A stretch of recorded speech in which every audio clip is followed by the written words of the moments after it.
Okay, everyone, it's 5:01. I'm going to call the meeting to order, and I want to welcome our special guest tonight, Representative Calvin Boyo and County Commissioner Martha MacLeod.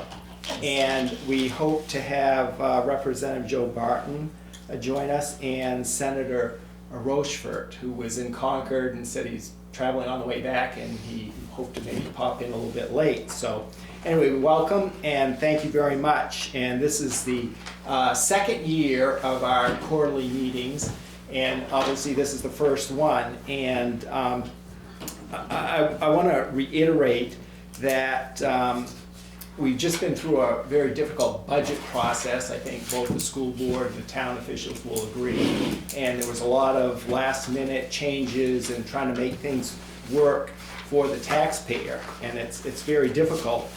But this is all fresh in our minds, and we hope tonight that the issues that we discuss will resonate with you, and as our elected officials will take them back and keep that in mind when you represent us at the county and at the state level. So that's our goal, and again, thank you very much.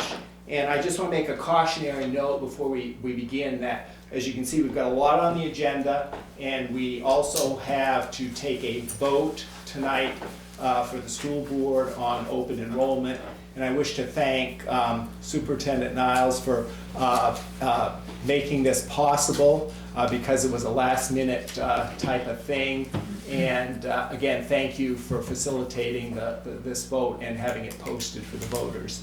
And so without further ado, I think we'll get right into Article 3 on the agenda, or Item 3, Town and School Topics. And Town Manager Troy could not make it tonight. He said he had nothing to report, and that he's looking forward to the deliberative session and the preliminary results of the year-end financials that would be unaudited coming out in February, March, and that's what he's working on. So he will not be here tonight. So Representative and Superintendent Steve Niles, maybe you can fill us in on what transpired last night at your meeting and the open enrollment situation.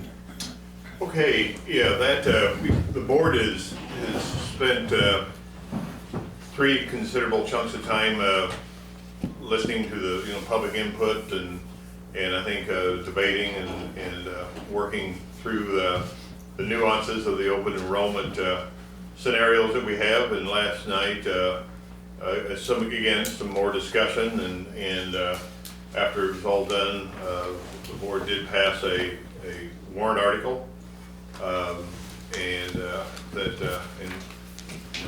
Matt, I do have a handout here that explains open enrollment a little bit, but also has a warrant article that was passed by the board 4-1.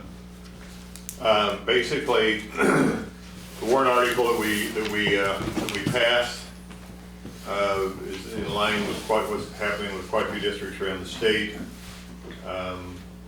Includes a provision now that becoming an open enrollment district, we no students leaving provision, and us accepting 10 students to come in. So that's the bare bones of it, and I think that, like I said, it's a position a lot of districts have taken. We'll see what happens, and I'm sure Calvin and others will have comments on and thoughts on this, but we'll see what happens with the legislature, or perhaps the courts on down the road. Okay. So we will, like I said, the budget committee will take a vote at the end of the meeting after we hear the discussion from our reps and from maybe the school board, and then we will take that up. So we will, I think, now ask Commissioner MacLeod to maybe give us an update, a presentation on the county and the courthouse and all that entails.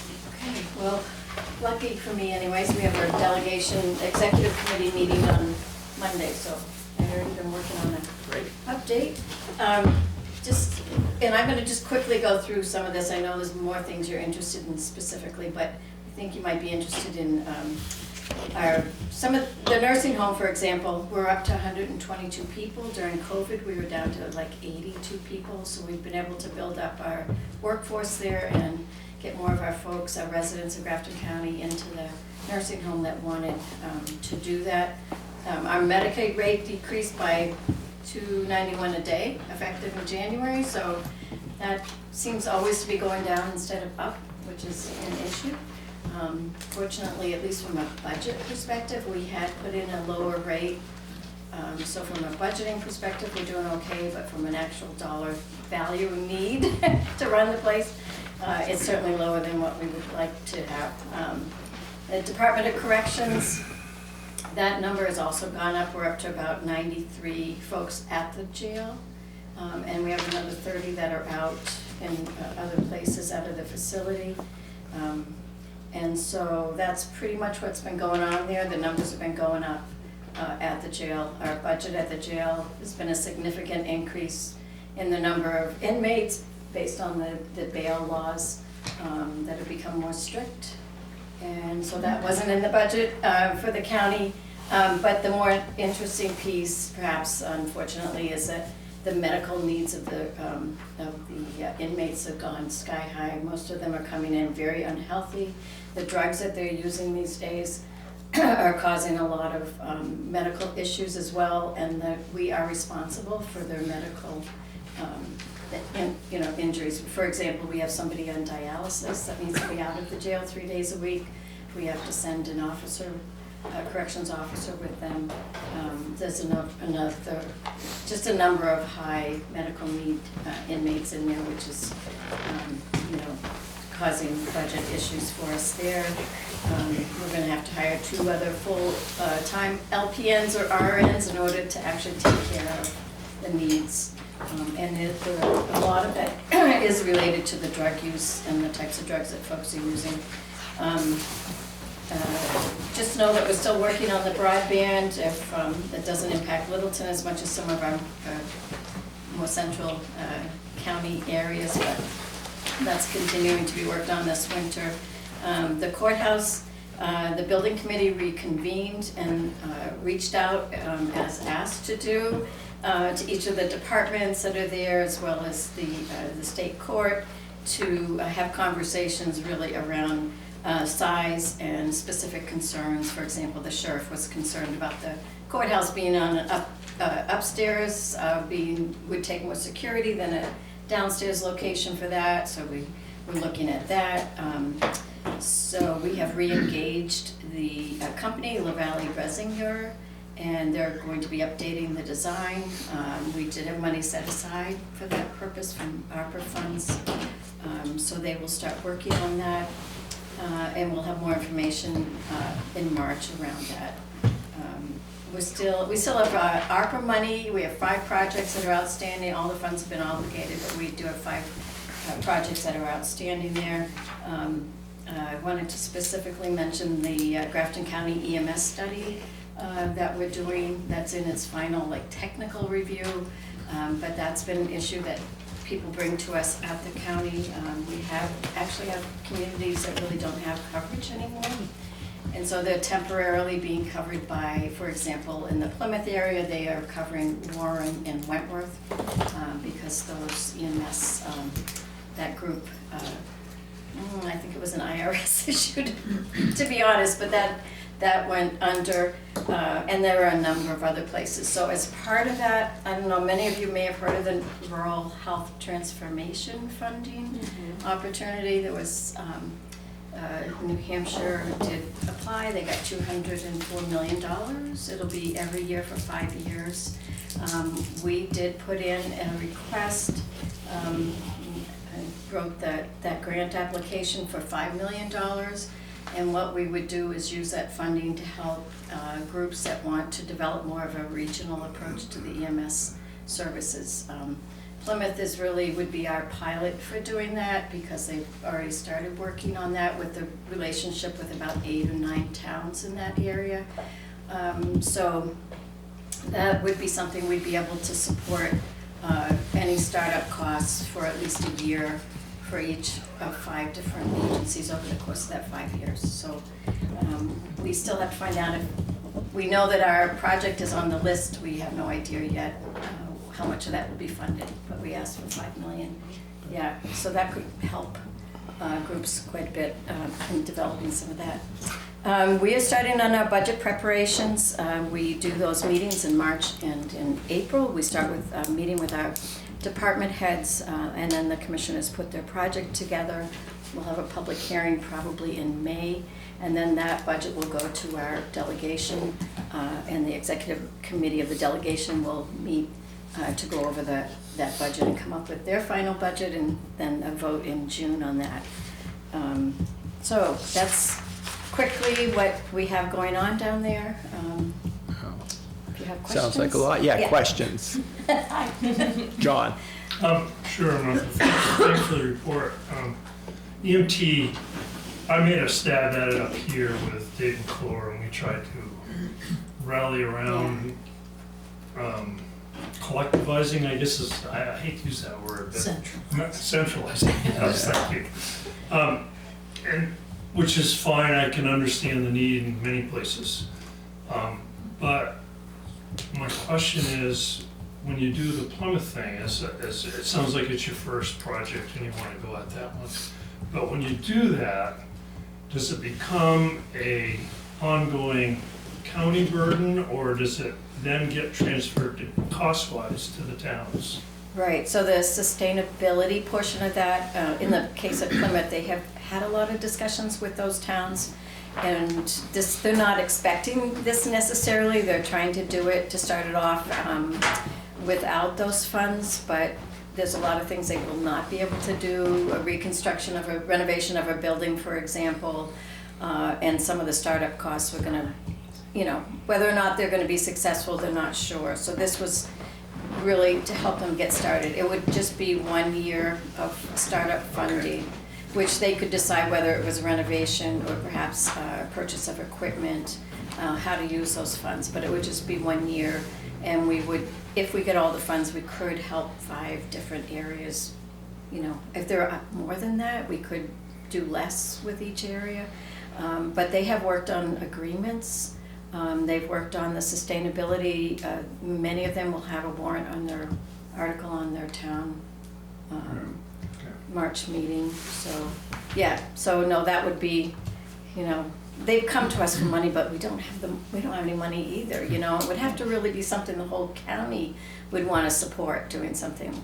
Cheshire County did that, but they had $17 million of ARPA funds. In a much bigger county, and so they actually created a county-wide system, but we really didn't look at that. The EMS study, I did bring a few pages of it if you, yeah. So you might, if you did that, you might be interested in that. I brought the outline and then just a few of the sort of summary and all, but I think MRI did the study. Are you giving this away? Yeah, I'm giving that to you. You asked the question, and it's 61 pages. It's we did a technical review, so that's not the final even, but that's just a few of the key pages in case you all had questions. I brought some. I'll just put it, if anyone wants, I'll make sure you get it. So Don, I don't know if you know Don Bliss, but he worked on that. Is it, it's probably posted somewhere online. It will be. It will be. Yeah, we're On the waiting for him to county. come back with the final. Yeah. Bill. So are you still going ahead with replacing the courthouse for sure, or? We are still looking, we took all that information, the commissioners did vote to move forward on it. It has to go to the delegation for a final vote, and until they asked us if we would go back and look at some things, reducing the size and some of the other questions that folks had. So that's where we are right now with that. And we've made our recommendation. We can't obviously make that final vote. They have to do that bonding vote, and so they weren't ready to do that, and they're not ready to do it until we bring them back some changes and stuff. Have you had any discussions with the state regarding lease payments? Yes, we have had discussions with them. As I think I mentioned last time, their budget's been cut by 30% in the state budget. in last year in the budget that came out. So they're willing to pay, for the space, market price for the lease of the space. But they are not, they don't, in their budget, have any money to actually pay for the building of the building. We looked at whether we moved ahead with our own, just our own space needs, and getting, taking care of the building problem. But no one wants to, and we've heard from our delegation, many of them that they want to have a justice system in Grafton County. So otherwise, both defendants as well as the victims are going to end up in Merrimack County there'll be more delays. In other words, for the court system if there's not one in Grafton County. Dan, Yes, Diane. hi, Martha, is there any way that we can get the minutes of those meetings or access them via the county? If you could send Dan the link. Yes, He could yep. distribute that. There's both the That would be courthouse minutes as well, courthouse committee minutes as well as a commissioner minutes are on that website. Both of them are on the Grafton County Oh, And okay. website. also So we about can just the go to the EMS website. study. Yeah, just like our. The EMS study too, if you could, what is transpiring on that and what the meetings, do you have minutes of those meetings that people could access? Yes, the EMS has all been discussed at the commissioners' meeting, so those would be there. The study will be done probably sometime this month, and that can go out. I can send you a copy to share. Yes, please. The other question I have, or maybe just an observation, one of the things that we have as a warrant on our ballot for March is the purchase of a $1.9 million ladder truck.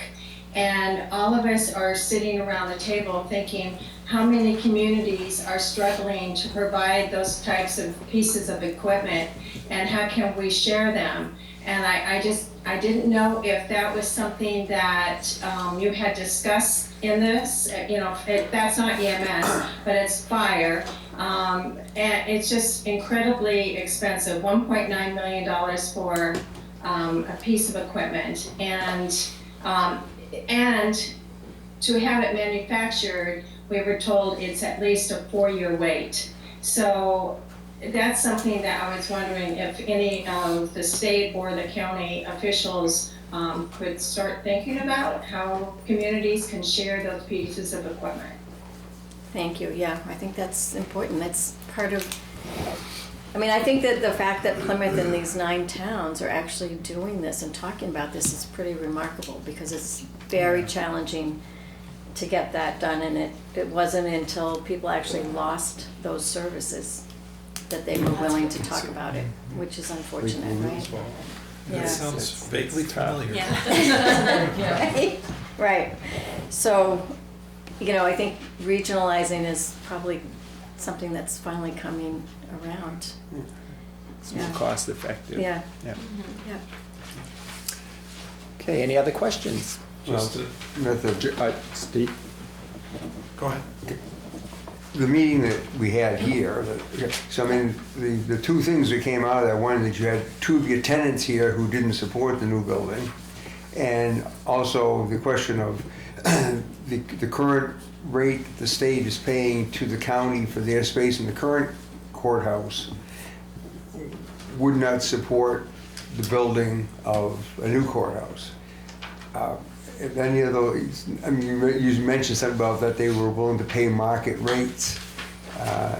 Is it possible that the court system would just vanish from the county? Can you say what do you mean by? They would no longer vanish. be Oh, vanished. They would no longer be not vanished. No, vanish. Well, Yeah. without a courthouse, you have to go to the county. They would no longer be a county court system in Grafton County. Yes, that is a possibility. And so when that happens, then other counties assume the role. Especially in any buildings that they might own, yes. I'm assuming much of that would go on at Merrimack County, which is where they do. I don't know much about the Lakes Region court system, But it's not just, it's all at the cost as well. The cost for our county attorneys, the cost for our sheriff, transport of our prisoners, the victims that, you know, are part of that. Oh, I know, You know, that's- it would, yeah, I can, it would not be a good thing for our system of justice in this state. but as we had kind of chatted before, and I did call that lady, whose name I don't remember now, Yeah. and she was kind of helpful filling in the blanks a little bit, but, you know, if it does kind of challenge the intellect or whatever, is why would the county spend all this money for the court system and then basically get a subsidy at best from the state, other than if you just think that's the role, that having the courthouse located where it is, even at a deficit to the county, was worth having. And so I think if you look at any kind of a financial plan on it, they are paying for this space over time. It would pay for that portion of it, what they're paying for rent. Yeah, the You know, numbers what is that- it, 300 and? was The it numbers that they 350? had wouldn't have, I mean, I can't remember exactly, but I think they were gonna be like 40% of the square footage of the new building or whatever. And if you did that over like a 30-year bond or whatever, their annual rent didn't make the annual payment on the 30-year bond, to say nothing about their maintenance of their part of the building that they were gonna be in. So there had to be some significant shift in numbers. You know, it was kind of funny, that discussion started that night about that the state wasn't even willing to commit to a long-term lease, that they would pay the money that they're currently paying, and then it kind of evolved in that, well, even if they committed to a 30-year lease or a 10-year lease or whatever it was, the amount they were paying annually came nowhere near paying the portion of the bond that would be represented by their occupancy of the building, so. So they're not gonna move out of the courthouse after their 5-year lease. I mean, they have been with us, you know, Yeah, all of right. this time. And Yeah. so the fact that they don't generally do leases because of Yeah. the budget, does not mean that they aren't gonna be there. No, There's no, no place I- else that they're gonna find No, that's fit up. I didn't sense that Yeah, either, that's gonna fit up. but the dollar shortfall was still significant. Yeah, I guess I didn't see that those financial payments over that time were not paying for that Yeah. part. I would guess I'd Unless look you at heard that that again. from someone else. If you do the numbers on I know that night you had all the percentages, but if you do a 30-year bond and what the payment on 40% of the payment on a 30-year bond as opposed to what they're currently paying for rent. Right, what they're currently paying, but Yeah. not what they will have to pay. Oh, that's right, and it Right, wasn't clear yeah. that they were gonna step up to the table and pay more. Yeah, So, they are anyway, going okay, to. well, I'm not Yeah. gonna. And then the two tenants, the sheriff was not supportive of it because she did not want to have, she felt she needed more deputies. And if it was a new building, an old building, we have a wide open building, which is a fire hazard. However, the new building, she feels would require more staffing, and it would put the courthouse on the second floor instead of the first floor. And so, as we work with the architect, we are going to have that designed with the courthouse on the first floor. And she's working with us on that. But who was the other? Register of Deeds. Oh, she frankly doesn't agree with anything that we do, so I'm sorry. She was included in the building because she had asked to be included in the building initially when we started the process. Then she didn't, when we did include her in the building, she didn't want to. So, She could actually stay where she is then? no, we're gonna do it, we feel the deeds should be in that building. That the space we have with 5 different rooms that she uses that all have environmental issues with those, expensive historical documents is not the way to go. If we're putting a building that we can move that into one place that is environmentally controlled, that has a system that works. Right now, if there's something that happens in the building we're in, the leakage, the the sprinkler system, for example, would ruin things. We are constantly working to try to take care of those issues, and so. Okay, well, I'm not gonna belabor you with any more. but No, thank you for that. we're all, these elected officials are just elected officials for the time that we're there. And so we're trying to think about what really needs to happen for the long term, not for one person's idea of what they want to do for the short term. Because So, you're saying there's no trying to continuity. be, no continuity because of the change of positions. In elected Exactly. The officials. next person that comes Right. in might want think to something else. do something different, and so, Right.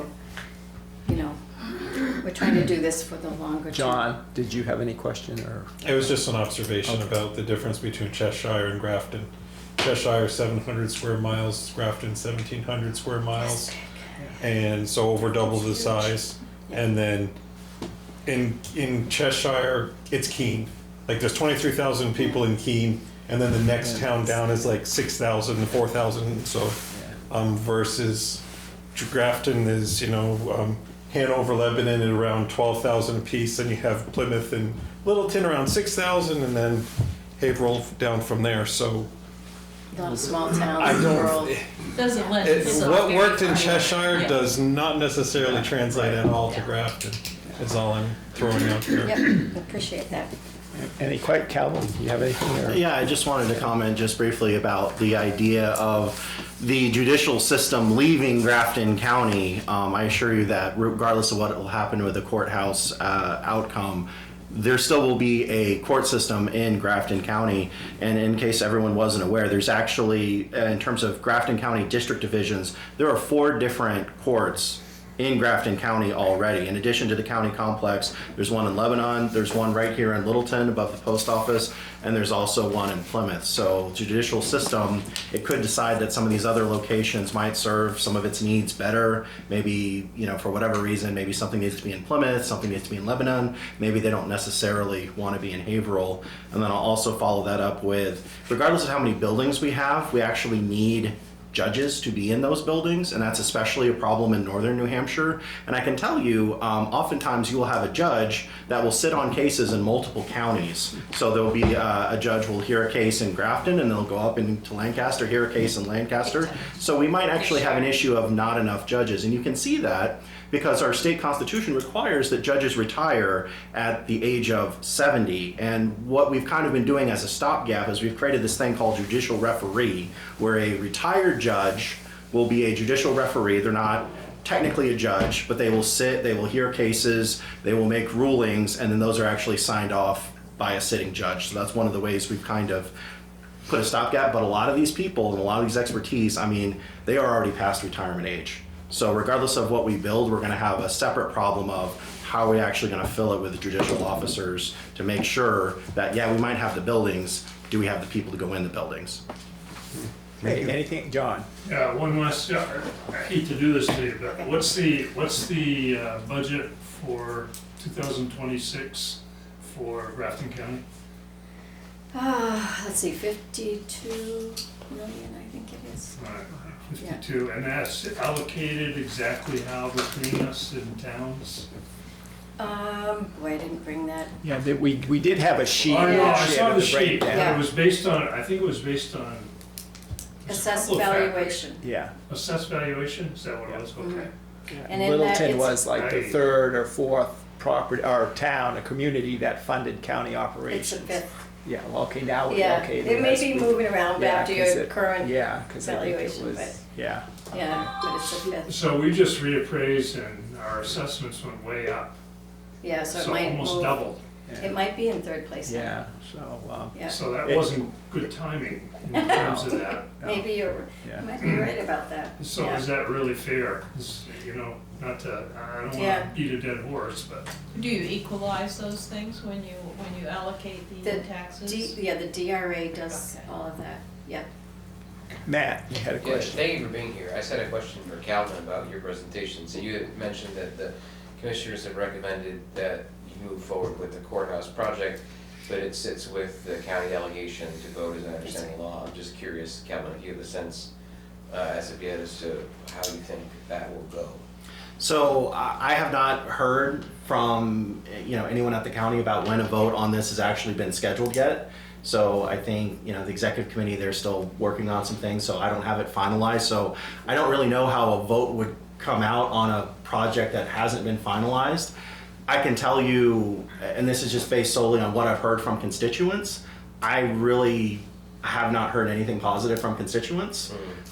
So I think that the representatives who have constituents that are saying, hey, this is something we're very concerned about, I don't think it'd be very likely they would support a project. On the other hand, You know, it's a very big county, it's a very diverse county.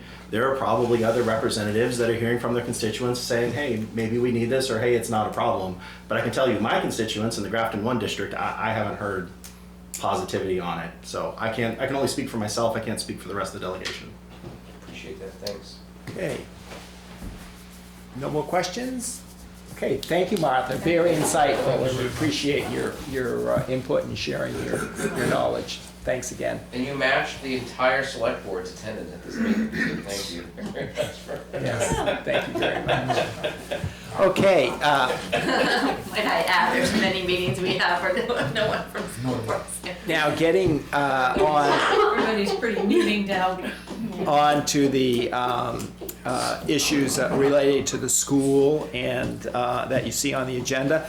And first of all, maybe Calvin, can you share any insight from the House of Representatives on some of these issues about open enrollment and the possibility of it becoming a statewide law? Any thoughts on that? And building aid and consolidation of SAUs, that kind of thing. Yeah, so the legislature is back in session. So for January, we were already voting on all the bills that were retained from last year that had to report out of committee. So we've already voted on those. And then we've already started committee hearings and taken testimony about all of the new bills that were filed in the coming year. Obviously, education is a hot button topic. And the reason for that, as we all know, is that's probably about 2/3 of your property tax bill is education spending right there. So 2/3 of what the major tax burden in the state comes from education. So it's a very, it's a very controversial subject. I don't sit on the education funding or the education administrative committee or the education policy committee, but I hear a lot about it from colleagues. So just kind of, sort of going in order here. There was a really, you probably saw in the news, HB 675, which was an attempt to do a statewide cap on spending, particularly school spending, to where it'd be taxed at the rate of inflation, and then 2/3 of voters could override that. It didn't get enough votes in the legislature, and one of the reasons it didn't get enough votes were two reasons. There was disagreement among whether overall expenses should be capped at the rate of inflation or just administrative costs. Because if you look at school spending, and you look at administrative costs in particular for a lot of districts, that's been something that's been far outpacing inflation. So there was a dispute about, should we just cap administrative costs or should we just cap the budget as a whole? And unfortunately that conflict wasn't resolved. The second reason was, of course, local control. The legislature is very reticent to tell towns necessarily what to do. The idea is to put some guardrails around towns and around communities, but people are very vocal in showing up in committee and testifying that, no, we have town meetings, we have school boards, it's their job to do these things, so let's defer to local taxpayers who are we in Concord to know what's best for such and such community. So there is this also tension with local control. So that failed. What it's looking like the next idea is going to be, and we haven't voted on this yet, but there is an amendment to HB 1300. It's a replace all amendment. HB 1300 is basically going to say, when you have the November elections, for governor, for state representative, there is by default, automatically, every single time, no getting out of it, there is going to be a budget cap question. It'll require a 3/5 majority in order to pass, but if it passes, you have a budget cap for 2 years until the next November election. And the thinking for this was, a lot of these local control, local budget, school board, a lot of these discussions, these deliberative sessions, even in SB2 towns, if you look at the turnout for warrant articles and March elections, they are a lot, radically less than the number of people who turn out in November elections. So it's actually very rare for turnout to be above 10%. So you have single-digit turnout on people voting for budgets that could possibly be double-digit spending increases. So the idea of the legislature was, let's put it, this is when the majority of New Hampshire comes out to vote, let's put the question to voters then. So I This think is at the deliberative sessions you're talking about. no, this will be when you vote for president, when you vote for governor, you'll be voting on tax sorry, cap. no. The low turnout low is in turnout March. Oh, the low turnout. Voting Is day. that the deliberative session? So for the Senate Bill 2 towns? So no, the actual SB2 voting is low turnout. The March. The March, Our actual voting day. Yeah. the actual voting day is low Under turnout. 10%? In some Yes, towns. in some towns, yes, and then other towns that still have the town hall style meetings, those also tend to be less than 10% of registered voters. Yeah, although much higher than the attendance at the deliberative sessions for the SB2 towns. Sure, sure. So the idea is, okay, yes, I know, local I'm control, sorry, local just- democracy, but are enough people participating in local control and local democracy for it to actually be representative?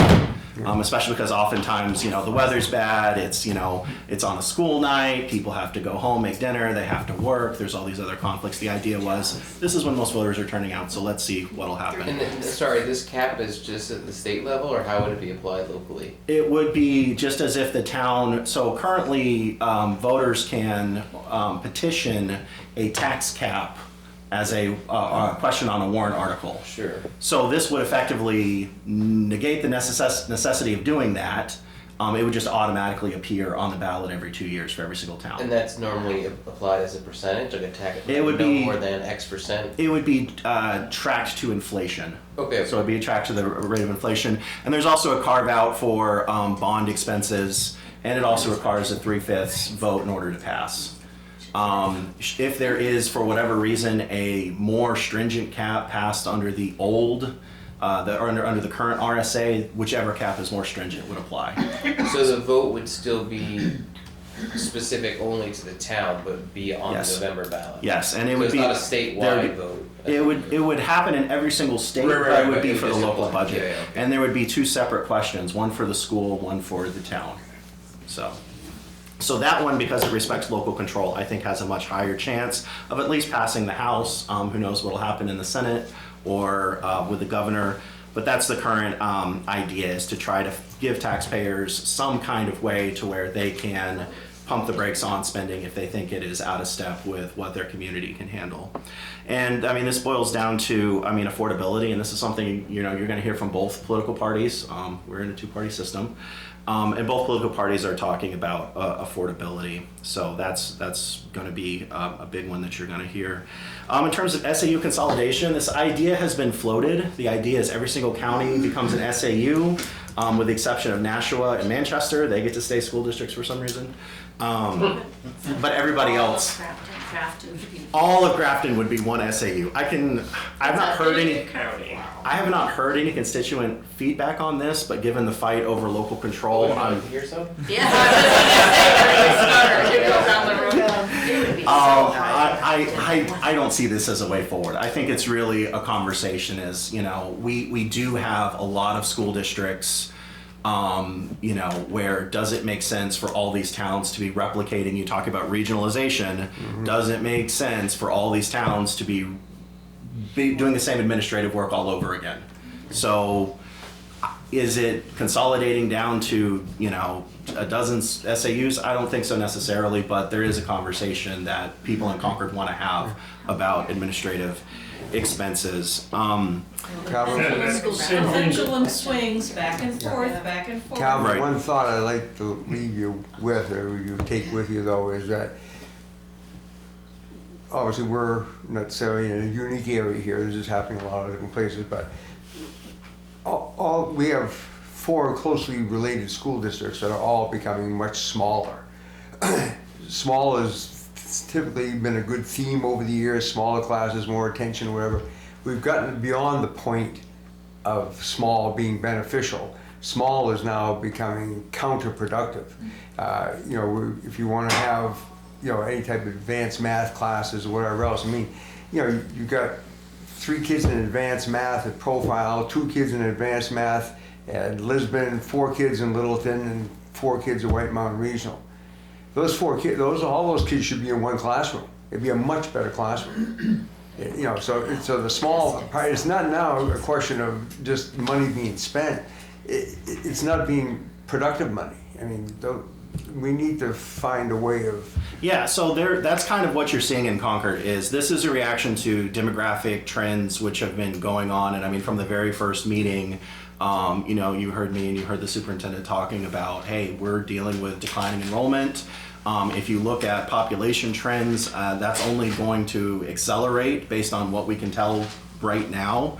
And so you're seeing a lot of, and at the same time, you see this cost. These costs continue to rise and, you know, results kind of staying the same. So the idea is what we've been doing for generations is not necessarily going to continue to work. If we keep things exactly the same, even if we want them to stay the same, is it going to work? Is it going to be sustainable? Is it going to be viable? And a lot of people on both sides of the aisle, honestly, I think don't necessarily think so. The question is, what are we going to do as an alternative? And that's where you're seeing some of these ideas like open enrollment. That's where you're seeing ideas like EFAs. That's where you're seeing ideas like charter schools. The idea is let's try other things in education to see what works. And not necessarily every single idea we all know is necessarily going to be a good one. I think, you know, going to only a handful of SAUs, to me, I don't see how that would make it better. You would just have a massive SAU, but or you're gonna have a local superintendent by. You're not gonna have any local say, any local control over it. Or a different position with Right. a different name that So performs the same role. you're gonna see a lot of stuff. So the other thing I would say is state building aid. We actually voted on a bill for this. So there was a bill where currently it is whatever place you have in line, that's, you know, what you're, even though there hasn't been much added to building aid, whatever place in line, that is, you know, where you are.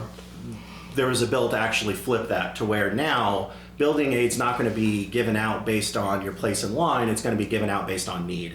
So whoever needs it the most will be first in line. How's that gonna be determined? Yeah, I was just. The I devil's know, in the people. details. The devil's in the A paid details. person. What I've seen, I mean, I definitely think the consensus every single time the town looks at it is, you know, there is a great need in Littleton. So I know, you know, me and the other two Grafton 1 reps talked about this, and we all came to the conclusion that we think that this would be a positive for Littleton. So it would hopefully put us in a better position if building aid ever became available. But, you know, who knows? Lots of ifs. Lots of ifs. Sorry, a point of clarification there. The current law is based on need. The way you get on the list is assessed based on need, and then your place in line, which is determined by need, is preserved year over year. So you're presumably talking about something that we reassess every year based on Yes. need.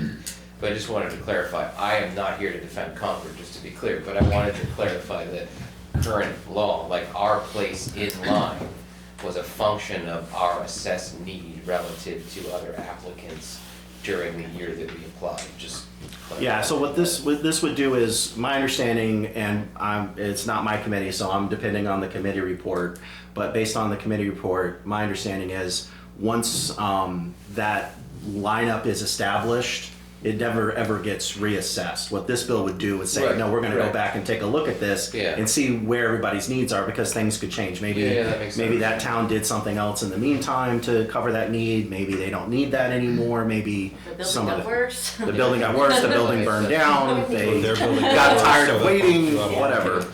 Yeah. So it looked like it would shake things up to where I think that Littleton would have better chances, is what it looked like to me. So that was the bill on state building aid. Another question about towns who have their own retirement systems and whether the state was going to kick in a percentage of the town retirement. That bill didn't go anywhere, and the thinking in the legislature was that if the state is going to be on the hook for spending that it has no control over, that just basically gives moral hazard to towns to put more into the retirement than they would have otherwise, instead of doing more fiscally responsible decisions. So that didn't go anywhere. And then the only other thing I would say is, I know oftentimes, you know, there is this frustration of, hey, our town needs this. You know, Littleton's not the only town in the Grafton 1 district. Every single town in Grafton 1 needs things. The thing is we don't print money in Concord. The money has to come from somewhere, and it comes from taxpayers. So often there's this thing, well, why don't we get Concord to pay for it? The problem with that is saying, well, let's not pay for something out of your left pocket. Let's pay for it out of your right pocket. It's coming out of your pocket either way, whether the money comes locally or the money comes from Concord. But one of the things that I will say is the legislature is trying to help towns. And so one of the things is with rooms and meals tax in this past year, the amount remitted to towns actually was even higher than before. There was a 28% increase for Littleton, or $170,000 extra from rooms and meals that came in that the legislature used to not send to towns. And the other thing about education is, in the 26-27 education budget, you can argue about was it enough money sent, but the absolute dollars amount of money in that budget was the highest amount of money that the state ever spent on education. So I'll leave it there. And yeah, be happy to take any questions if anybody has questions about any of that. Oh, Yes. so many things. How much time do you have? Thank you again, by the way, and I would like to state at the top that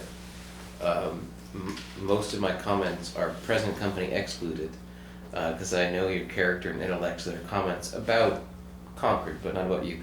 I think one of the things that's a challenge for us is hearing folks in Concord and in DC talk about how horrible it is that people in Littleton have to deal with decisions made by people in Concord and DC, right? So we talk about the rising cost of education.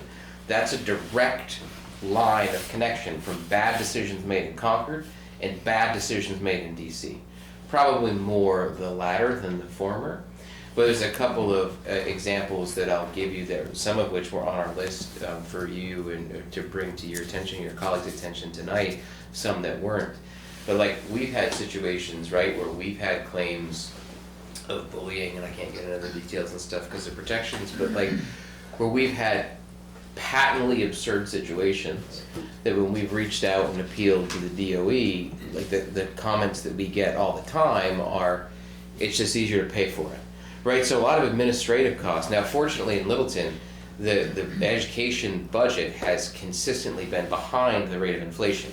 But a lot of the drivers of cost, right, are new regulatory realities or lawyers and trades and special needs and stuff that are totally outside of the control of any school board, regardless of its composition, to really control that and being competitive with salaries and healthcare and retirement. We tried to look at, in all of our consultations with the budget committee this year, you look at what could really drive down costs materially and appreciably, there's not a lot of options, right? Even SAU shared services, which we've pursued openly and have been on the record being very interested in pursuing further, it's not a huge cost savings. We could cut our class sizes or double our class sizes rather, and cut our number of classrooms by 30%, it's still not a really significant driver of cost. It would be a reduction, right? To be clear, it would be a reduction. But in terms of what's significantly driving cost, there's not a lot of there that people think. And a lot of the stuff that has always shocked me that we have to pay for is not the teachers and the books and the paper and the buildings. It's a lot of the other stuff, right, that gets sort of imposed and just is what it is, and I don't see a way around that locally. One of the things the board wanted to bring to your attention, which I'm sure is not an issue that you've thought a lot about in studies, but is in this vein, is RSA 193.3. I think the way that law is written, I would encourage you and your colleagues to look at it, is open for interpretation that wasn't meant in the original writing of the law. So this has to do with best interest and manifest hardship in a place where cost can get problematic for school boards, where the way the law has been written, essentially under certain circumstances, prevents the school board from having any say in designations or decisions that have been made by the superintendent, and requires the school board by law to affirm and to pay for the consequences of those decisions. In reading the RSA 40 times, I really don't think that was the original intent of the folks who put that language forward. So I would just encourage you someday, if you're bored, a word or two of clarification stuck in that RSA could really, I think, get back to the original intent of it and could protect taxpayers and the school board. So I make mention of that. I'm very happy to hear your comments around the consolidation, while we're really interested, and I personally agree with what a lot of Steve said, in pursuing shared services, and we'll see where that goes. We've talked to a number of districts and we'll continue. The consolidation plan as drafted is the most anti-conservative thing to come out of the conservative legislature that I've ever seen, right? Maybe that's a stretch, but it's not much, right? I mean, no sense of local control, no sense of subsidiarity, totally sort of downgrading parental rights in that local control fight, and that's very bizarre. To me, curious to hear you maybe talk a little bit more, switching gears, on open enrollment and how that will progress. I know the budget committee will vote on it later. Dan talked about it at the beginning, the board voted last night.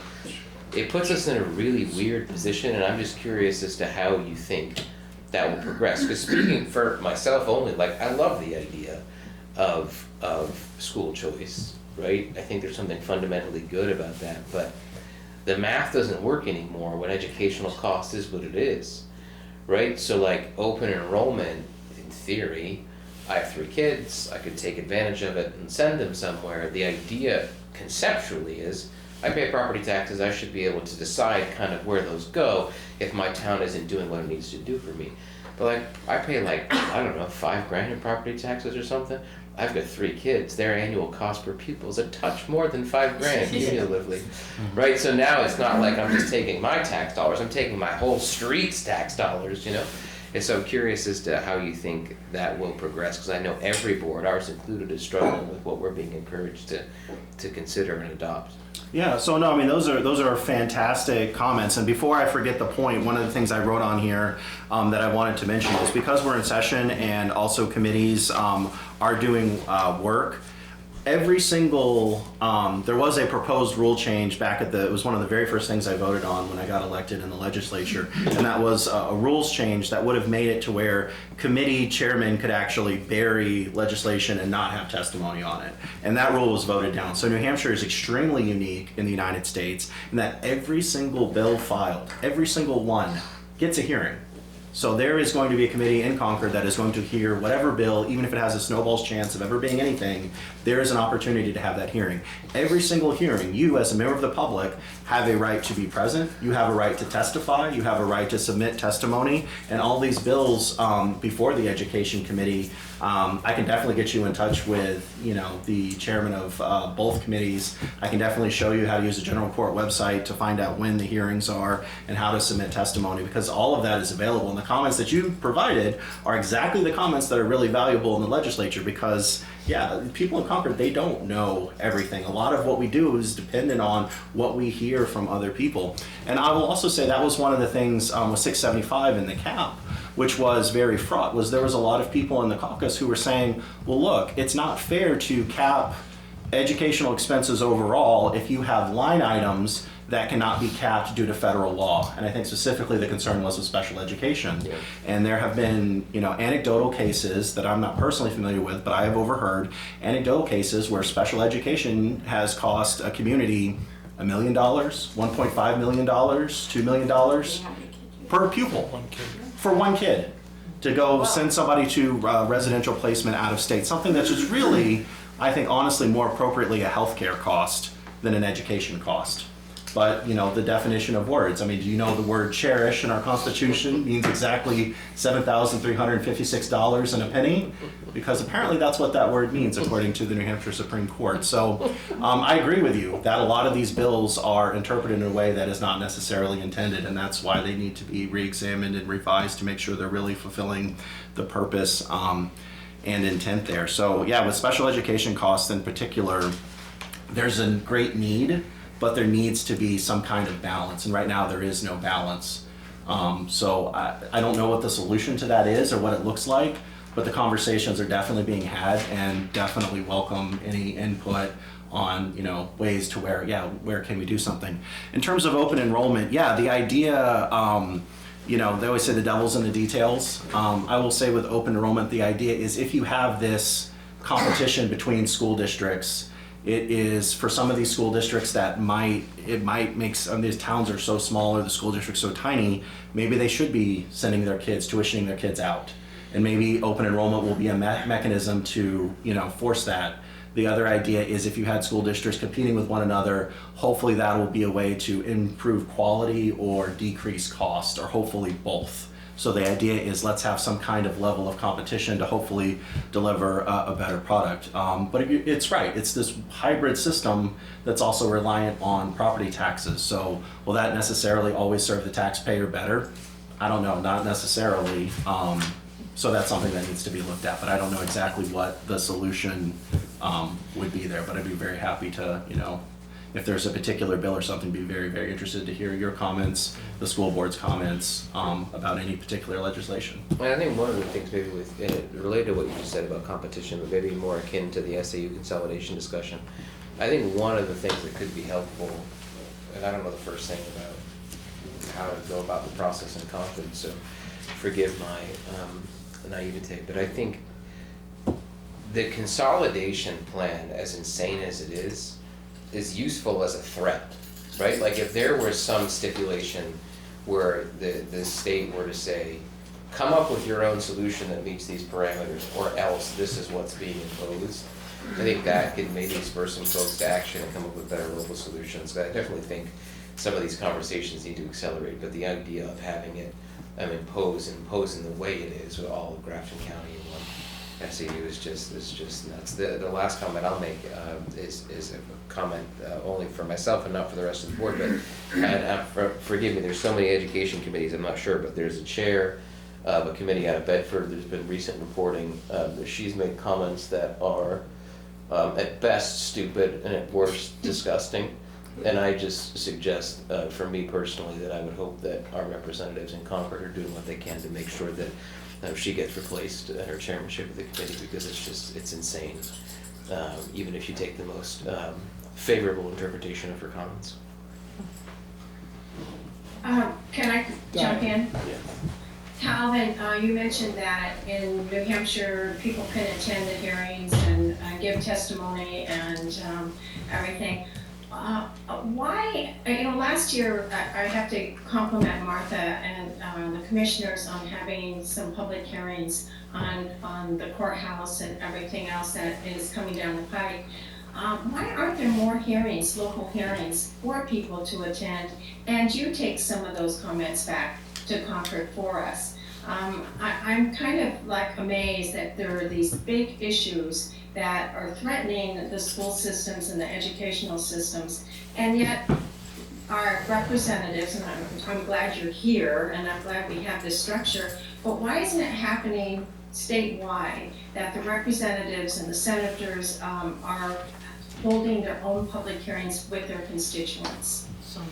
Yeah, so that's a great question. So every single committee meeting is also streamed on YouTube. So audio, video, you can see what the committee work is and what's going on. You can already submit testimony online remotely, and that the clerk of the committee compiles that all into a report that's sent out to every single committee member. So whether or not you can make it in person, your committee or your testimony can be submitted wherever you are in the state, wherever you are in the world, even if you can't make it to Concord to be physically present for the committee. So in terms of why the representatives don't necessarily take the committees on the road, I mean, people are coming from all over the state for the committee. So for instance, I serve on the House Housing Committee, and we have members from every single corner of the state. So if, for instance, we had a meeting up here in the North Country, I would have representatives coming from Cheshire, I have representatives coming from the Seacoast. I mean, Concord is sort of a central meeting point, and it's where the legislative business happens. Now, in terms of why doesn't one particular state representative hold a meeting with their constituents and listen to their feedback, I mean, that's the whole point of having a representative. The whole point of having a representative is someone to represent you in Concord. So share your concerns with them. Say, hey, on this bill, I like this. On this bill, I have this concern. On this bill, I have a question. And I would argue the most effective representatives are the ones that are open to all those things, hear that, incorporate it, provide some feedback and representation on that. Some representatives, I mean, there's probably some that really don't engage with constituents much at all. But I would like to take most of the representatives, if you reach out to them, and the contact information is publicly available, reach out to them and say, this is what I think about this bill, this is what I think about that bill. In terms of the sheer volume of bills, I mean, we hit a record this year, so we're dealing with about 1,000 bills a session. Every single bill gets a hearing, and we're a volunteer legislature. I mean, I get paid $100 a year to do this, and I still have 3 kids and I have to support a family. So, you know, in terms of the amount of time, I'm always, and if anybody needs it, I mean, I can provide my phone number. It's 603-991-7301. My email, calvin.bollier@gc.nh.gov. It's online. And yeah, if you have any concerns about any bills, I mean, please reach out, because that's, I think, part of the job of being a representative.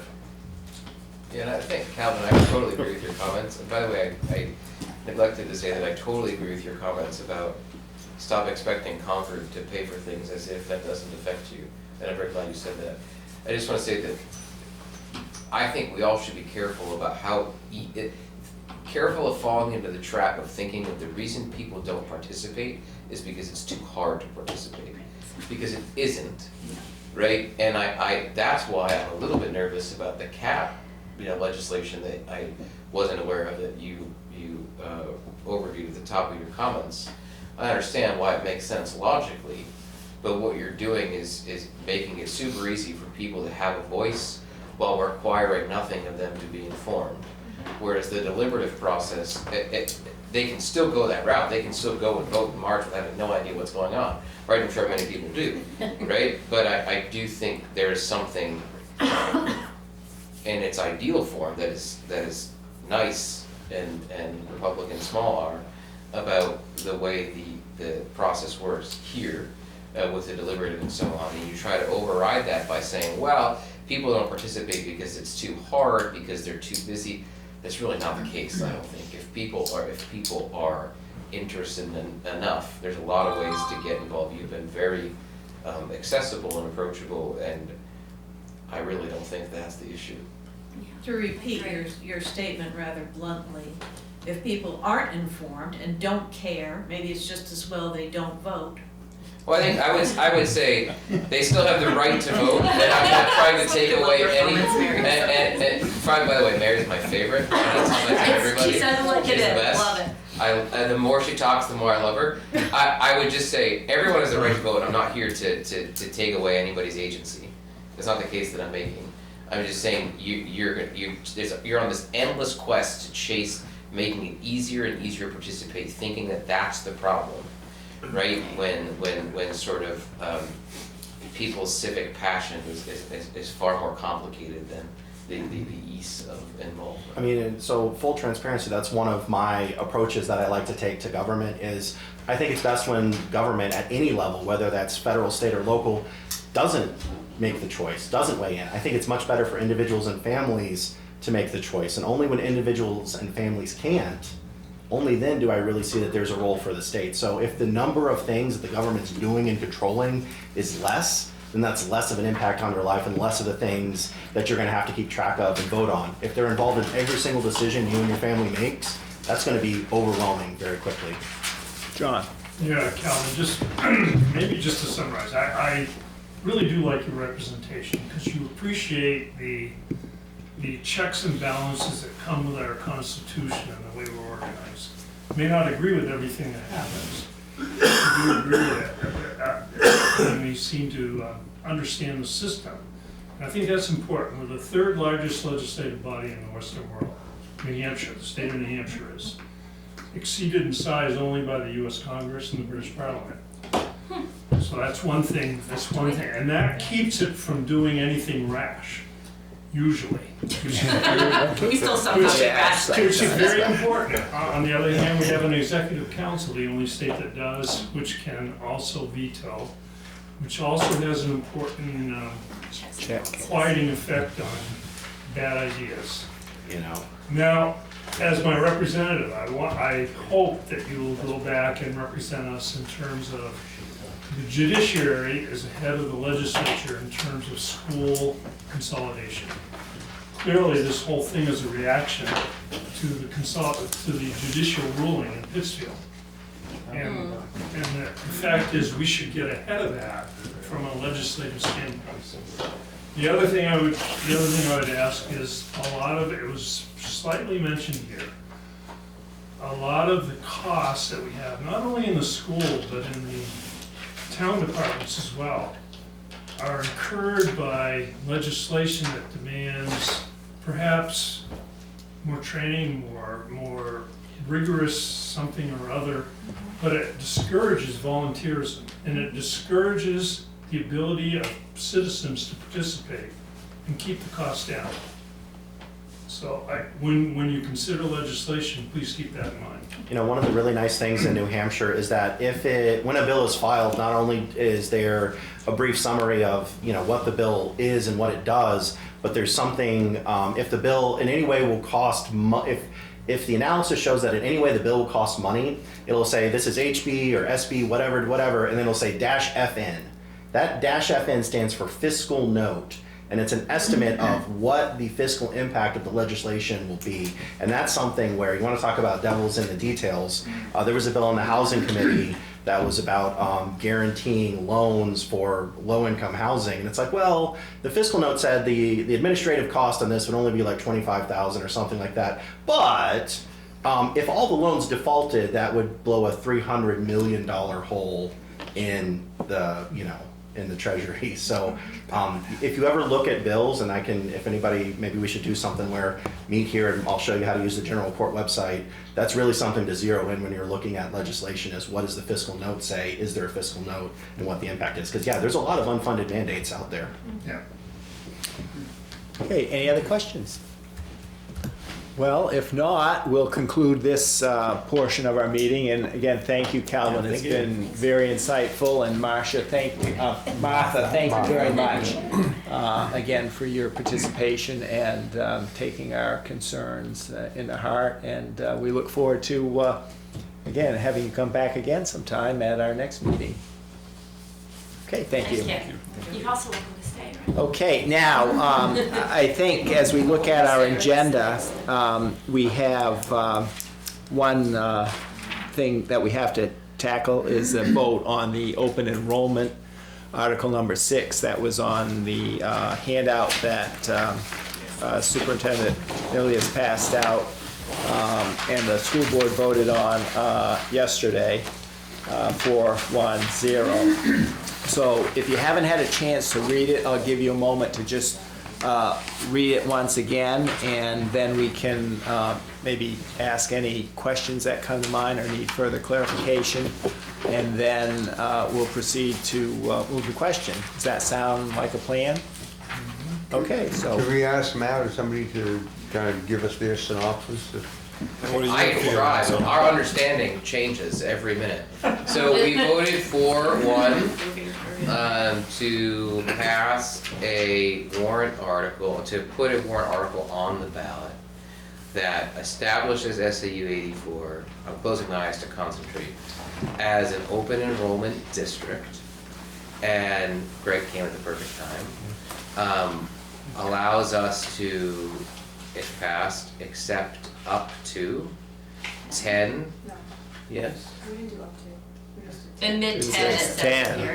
Okay. It was 10. 10. We talked about up to, but We did, whatever. yes, what that's- Admit 10 students K through 12, and so receive 10 students K through 12, send out 0 students out of district. The reason I think that the board chose to endorse placing this article on the warrant is because, as our impression from all the discussion that we had, Stephen referred to all the public input, discussion with council, discussion with other boards, NHSBA, is that because of the current state of play of legislation and because of the reality of the current the way that the New Hampshire Supreme Court has interpreted the 2 cases that have been in front of it thus far, if Littleton did not declare itself as an open enrollment district and did not, in so doing, also take an opportunity to restrict the number of students residing in Littleton who could participate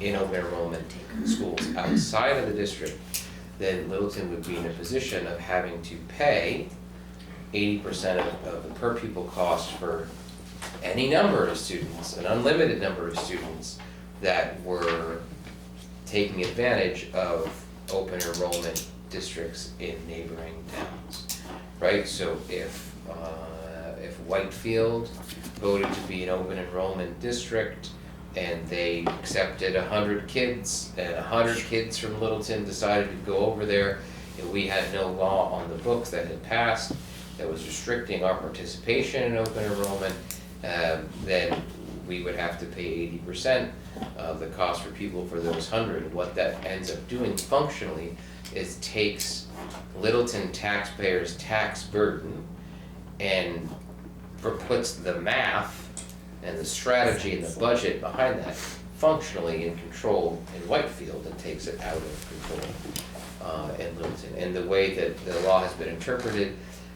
you can't pass a law restricting your participation in open enrollment unless you declare yourself to be an open enrollment district. So that's why the warrant article as it's currently written does both things, establishes Littleton as an open enrollment participating district, receiving 10, and restricting those that are going. Quick question, Matt. Corrections, hold on 1 second, Mary, did I get any of that wrong? Anything you wanna add to that? Okay, Mary. Okay, well, we had a good discussion about this a couple weeks ago. My only question is, at that point, you were proposing to accept 3 incoming or 1 each level, high school, middle school, and elementary school. And this is just changed to 10. I was just curious what the reasoning was to change that. Well, because if it's 1, 1, and 1 at each school, if you have an 8th grader as your 1, and you have a 9th grader as 1, the next year, the 8th grader one of those wouldn't be able to go, because there'd be 2 in high school. So we wanted to not do a disservice to students who may take advantage of that and have it here for 1 year, the next year, by definition, you technically can't have 2 kids in high school. So that's why it's 10 Making that a little district-wide. broader, but you went from 3 to 10 also. Yeah. We also received feedback at our hearing that we had last week on open enrollment from the community members that said, you know, don't limit yourself. So we decided 10 was a better figure than 3 and 10 district-wide instead of 1 for what Travis said. Now, I have just one, can we restrict at what grade level we accept them at? Because just on the off chance, say some school community says, well, there's a group of kids that want to come here and they're all 10 of them from the same town and they're all starting at the 9th grade. Yeah, we can establish a policy or policies that help govern how we evaluate essentially applications for coming into the district from outside of the district via open enrollment, provided that we don't discriminate against any protected class. And Yes. you've looked at, I know I saw the video of the hearing you had last week, and that there are certain policies that the district has to have in place to help guide you in this process. So it wasn't clear to me whether that's something to be worked on and determined Yeah, it's already after underway, this. so the policy committee's meeting tomorrow. Superintendent's already got us out in front of this issue, so they had given to the board, just for their awareness last night, one such policy that they're gonna bring before the board after they have their meeting tomorrow night. Has to do with class size, that gets exactly to your question or hypothetical. Yes. So yeah, we're looking at what policy work we would need to do in order to sort of further protect taxpayers in the town, and so that process is underway. And if this passes, this would go into effect next school year? Or when would this go into effect, immediately, or when you have, next year? And we can redo the warrant article Every year to adjust numbers and, okay. It's brand new to us, so. Because I just would hate to see us, put a number out there and then find out that either we don't have enough resources based on numbers and we get ourselves into hot water. But it sounds like there is that flexibility to adjust for those kind of things. Any que- Considering our concern about a low enrollment, Bless you. I don't Yeah. imagine Well- taking 10 students is gonna be a killer. Yeah, can you enlighten me on why we would have any limit at all? Let's say that Littleton is the shining beacon and everyone wants to come to Littleton School. Isn't that a good thing for us and the taxpayers? Because then we start getting some scalability. Yeah, as was mentioned, that we have the opportunity to scale that number up or down, or to recommend that number go up or down annually. I think for us, the thought was, we gotta start somewhere. right, and Different see tone. kind of what happens. I don't think there would be an influx of 100 people year one, all right, but I think having a manageable cap year one to kind of understand how we would need to adjust to that reality as a district and what that would mean, because this is so new, I think is prudent. So if we find that, you know, there's a big draw for the CTC as a for instance, and that number could well be 50 or 75, I've heard nothing from the board that suggests we're closed off to that, but I think starting somewhere that limits our risk and limits the risk by extension to the taxpayers, teachers, and students, I think is prudent. But also, some of the surrounding districts are also talking about doing zero out. So if So there were everyone- 100 that wanted to come from wherever, it would be on the parents' dime. If that district had decided to do zero out, the district isn't responsible to pay for that student to come to Littleton. Correct. John? So, Got it, okay. go ahead, Bill. Okay, well, I'm gonna make a motion. I'm gonna move that we, as a budget committee, support this article that the school board developed last night with these comments. I think the school board acted with good responsibility about making sure the school district doesn't get saddled with a lot of costs that we can't afford. So a good effort there. I was in hopes that this open enrollment would be more of an impetus to encourage consolidations around the area, which it really isn't. There's too many ifs, and which is why I mentioned earlier, I think the judicial side is ahead of the legislative side. And it really needs to be better guardrails and understanding to encourage more consolidation. As we know, the student populations are down. In the last 100 years, in the state of New Hampshire, 100 years ago, there were 14,000 kids born. In 2025, there were only, I think it was 8,000, as I remember looking it up. So the population is declining, and it's especially severe up here, you know, from the Canadian border down to the Notches. So at any rate, I make the motion that we support him because I think the school board acted in very good faith and in the best interest of the town at the moment, with the understanding of where we are with this particular open enrollment thing at this point. So that's a motion. Second. Second.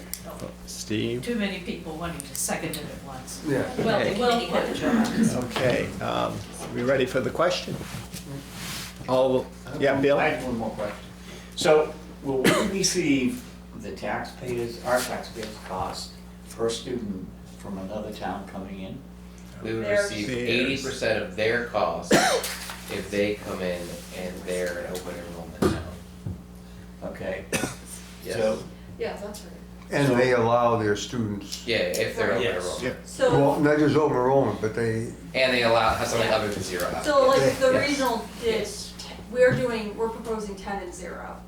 If the regional, let's say, did 10 and 1, then we would get 80% of that one person that they would send at their cost, Right. not our cost. And then what happens to what happens to the gap? We eat it? Yeah, that's Yeah. okay, so you lose out on the 20%. Yeah. Assuming 20%, assuming the costs are the same. Yeah. Oh, But right. Well, each- right, If right. theirs Each is, district has different if our per cost per student costs. is 25, let's say, and their cost per student is 22, It's- then, Right. and then it's 80% of the 22, and Right. we eat the difference? Yeah. But we still essentially? don't really lose out, because if you have classrooms that aren't full, you're already You're paying the bringing teacher to in- do it, so it's right. a whole profit, there's no negative. Yeah, I I think it's a mean, if matter you're of teaching overhead. 8 or 10. Right, right. It's the same cost. Yeah, as and a that's teacher. why too, to start at 10, because there is a huge difference between going from 8 to 10 or 18 to 20 in a classroom versus going to 18 to 40, right? Right. And that's where the incremental cost starts to get significant, but, yeah. Ready for the question? One last thing. As it is, you have flexibility on, we can't overload third grade class. So if we have 10 third graders, all 10 are saying, I want to come in as third graders, you can say, no, we're only going to allow 3 into this class, correct? We would be relying on a policy that we're considering now that would give the board flexibility to say, this is our class size and we're not moving above this, and that would be the thing that we would be able to use to say no to some of those applications above a certain number, yeah. Okay. That makes sense. Can I ask what, do you envision, I guess this is for Steve, do you envision people would want to come to the high school because of our CTC program? And I think, is White Mountain Regional the only other school that has those programs in the area? Yeah, I think I could see movement into the high school. that's our crown jewel. Yeah. Okay, but this has nothing to do with the CTC program, is it? Well, someone could come to the high school for that. They wanted to be They a wanted- full-time Littleton Well, student. yeah, but they can come- They can come anyway, but I'm just saying But they they would might. spend the whole school day here instead of running back and Right, forth. Yeah. Right. And even though we're doing 10 and 0, it doesn't mean that people can't still come to Littleton, but True. it would be on the parents' Okay. full expense, not. Sure. And then If do they were 0. they do all their extracurricular, they're a member of that school, so they're doing sports at Littleton, so it's everything that's They're moved. enrolled full. They're They're a enrolled full-time full-time. student at Littleton, or wherever they choose What to about go. if there's any special needs or special ed, it becomes Littleton's, No, it's the cost of the sending district. Yeah. the sending district, okay, alright. We clarified that last week. It, all of a sudden it just dawned on me, what if Yeah. after they come to you, they acquire special needs, As it's is still on the transportation, sending? showing the parents. these- And the transportation's on the parents, okay. So it really doesn't, it shouldn't incur extra cost to have them, because the same teacher, It you're would not adding seem- teachers, you're not It would adding. seem for the most part that the risk of allowing a moderate number of students Yeah. to come in is I wonder if it's minimal. gonna create battles between districts though, when costs rise for a particular reason, and then White Mountain wants to fight with, not Littleton, I mean, fight with legal, I'm thinking legal, and just all these things that could arise that could then cost money that, I guess we don't know until we start, until it starts, And but just for a there's a little lot of bit of question marks for this. history on this consolidation issue, I'm sure there are people here that know more than I do because they've lived in this community much longer, but the SAU 35 used to include Littleton. Right. It also used to include Whitefield. I mean, there was a move, I don't know when it happened, when they set up these SAUs, because the idea would be that, you know, we would all benefit from consolidated administrative expenses, which sounded like a great idea, but over the years, school district after school district is peeling off to create their own SAU. Usually with the argument that it will be cheaper for them to do so. In Littleton, It's not. it was never a cheaper, the argument in Littleton was, it came down to personalities. If we had at the time a $16 million budget or 12, whatever it was, we didn't feel that our budget was not being properly served by the supervision of the SAU. That we weren't getting the time, the detail, and truthfully, when you ask some questions and we're told for an answer, you don't need to know. Yeah. So, anyway, that's what, we knew it was gonna cost us money, but for spending that kind of money, if it cost us at the time $200,000 to make sure we knew where that $12 million was going, it's probably worthwhile. Yeah, but anyway, so the pendulum swings and it's still swinging. John, you can't discriminate on a protected class. And a disability is a protected class, is it not? Many of the disabilities that would. I mean, I'm not a lawyer, but yeah. And that's the kind of stuff I'm thinking too. Yeah, so It kind of now- worries me a little bit. Well, I we're- believe and- it is. So we get back to, if we get a student that ends up costing us $50,000, and you can't discriminate against that But extra that's why the cost. special needs, the special education costs are always On the on sending the town. sending Right. On the district. sending town. So it's not a That's why place they for structured districts it. to unload. Thank you for Right. So clarifying. the scenario You didn't say that, but I'm scenario I sorry. asked last night was if we had a student come in 3 years from now, their disability develops into needs that we can't handle and we have to send them to a residential school, that's $100,000 a year. Right. That cost goes to the sending Originating district, town. to the resident district. It was the Not parents' Good single. thing to know, yeah. John? Yeah, I think it's important to keep our eye on the ball, and these details I think are yet to be solved in a lot of ways. However, I think it's good to roll the dice and get a little start on the idea of getting some form of consolidation started, which is why I made the motion to pass this thing. I recommended, I guess, from the budget committee. Because I think this kind of thing will basically have it so that the strong districts survive and the weak will ultimately wither if this goes into effect. So, any further comments? We'll move the question. We've got a second, and we'll take a vote. All those in favor of supporting Article 6, raise your hand. You better die in 2, 3, 4, 5, Seven. 6, 7. All those opposed?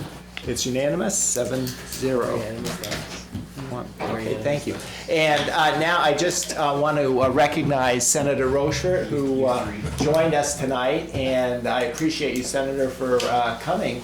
And I understand you were right from Concord, so if you could just maybe update us on what's going on in your domain of service and representation. Come up so we can get on And the you can come right up recording. here and in Up there? front of everyone, sure. So that we can pick you up on the Look dapper. recording. Stuff for us. So you We have no dress code, Yeah. but you, Some days in Concord, there's no dress code there either, oh, so. this wasn't one of them. Yeah. So the invitation was open-ended, so I Yes. figured I would talk about some of the things we've got going on, some of the things that we're talking about, and the discussion that I just came in on is a relevant topic. I mean, there's a lot of topics, a lot of talk about sending, receiving schools, and what that means for our school districts. I think, John, you're right. Consolidation is a topic that we're talking about down there. And I think it's best for the communities to be talking about it now before it's, God forbid, forced on us. But that is definitely a topic that we're talking about.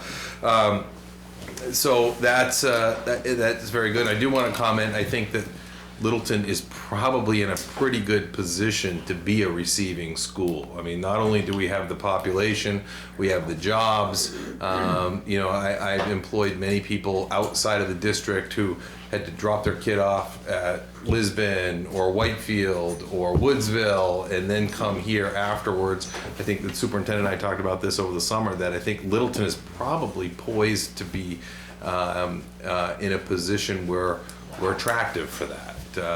Jobs alone, we've got a nice CTE, we've got a good the staff I know at Daisy Bronson is well regarded and well respected. There's a lot of different programs at the high school, whether it be athletics or the CTE or whatever it is. So I think that's we have that in our going for us with that. So with that, I wanted to talk about some things that we talk about a lot, and the biggest one is revenue. This is a budget year for us this past year, and it was a tough budget year.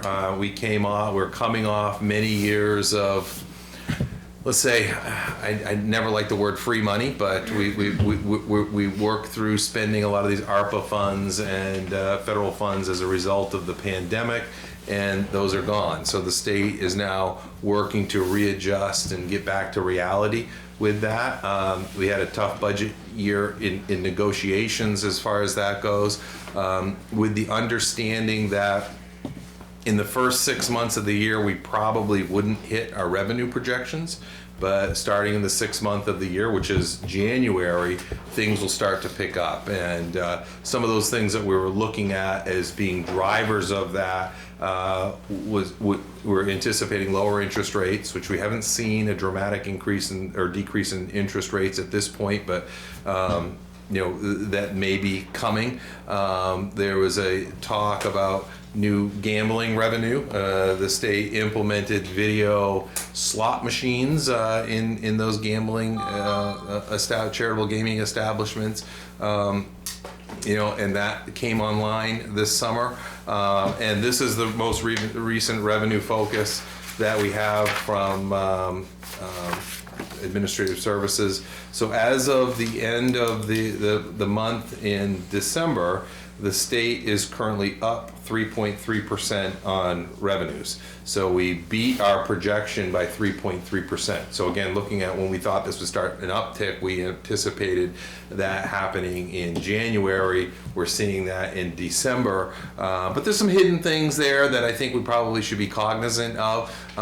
One of those things was the state DRA gave a grace period, so if you owed taxes, there weren't, I mean, there were, Today, yes. 40 million. Yes, so that definitely increased, there was that grace period, which is good because it involves bringing in revenue that has been owed to us, but it's coming in and we don't have to spend the money to go out and get it. So that was a nice surprise. Meals and rooms tax is up 3%. Which is, I'll hit on that in a little bit. We're gonna dig into that a little bit further. And then the video lottery terminal, again, we're starting to see those revenues come in, and things are looking good. Some of the things that we look at softening, liquor. I mean, our revenues, New Hampshire. I mean, I don't know any other state that has liquor stores on the side of the highway. It's a big joke, but that is softening a little bit. So we're watching that, and that's softening because this generation is not drinking the way previous generations did. And other things that we haven't. Tobacco is another one where we're down a little bit in tobacco, which thank goodness people aren't smoking like they used to be. So we're looking at these things. We're keeping an eye on it. Like I said, I think there's maybe a little boost from the waiving of the penalties with business taxes that are coming in. So we're hoping that we continue on that trajectory. Regarding meals and rooms tax, of course, the formula was changed a couple of years back to really give more back to the towns. We did an analysis. We asked for an analysis of 2020 versus 2026. Littleton in 2020 received $301,000 from meals and rooms taxes. In 2026, we've got $606,000 in meals and rooms tax. So it's a 101% increase over what we were getting. And you look at that in my district all the way down the line. My district is averaging 92% increase in meals and rooms tax. So Can I ask a question yes. on that? I was surprised a few years ago to learn that obviously that comes in not equally all over the state, but unless I'm mistaken, that is distributed back out to the towns on a per capita basis. It is. You're absolutely right. So like Easton, which doesn't have any restaurants there, they have probably some Airbnbs. They're getting $30,000, of that. Because we don't have that many people either. Exactly. And that's a topic of some towns, and quite frankly, I wonder how much Littleton sends in. I mean, we're getting back $600,000. I would venture to say. Is Portsmouth the big contributor? What's that? Portsmouth.